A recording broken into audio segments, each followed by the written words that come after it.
Pasar murah daging megang di sejumlah lokasi yang digelar pemerintah Kota Banda Aceh disambut antusias oleh para warga. Ya, masyarakat juga menilai selain lebih stabil, harga daging di pasar murah tersebut juga lebih terjangkau dibandingkan dengan harga di pasaran saat megang berlangsung. Dalam upaya menjaga stabilitas harga serta melindungi daya beli masyarakat menjelang bulan Ramadan 1447 Hijriah, pemerintah Kota Banda Aceh menggelar pasar murah daging megang di sejumlah titik yang tersebar di 9 kecamatan, salah satunya di Jalan Angsa Pasar Pagi Batoh, Kecamatan Lungbata.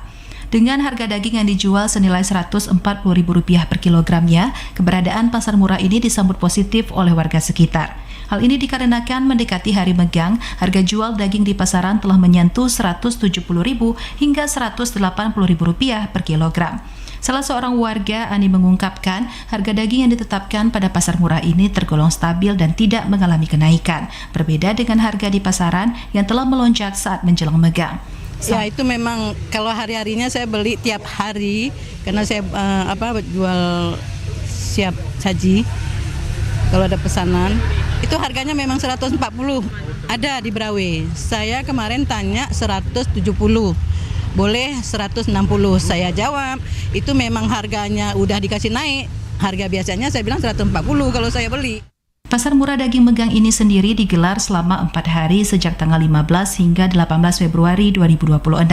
Program ini merupakan langkah strategis pemerintah Kota Banda Aceh dalam memastikan masyarakat tetap dapat menjalani tradisi megang menyambut Ramadan tanpa harus mengkhawatirkan lonjakan harga daging. Dari Banda Aceh, Tim Liputan TVRI Aceh melaporkan.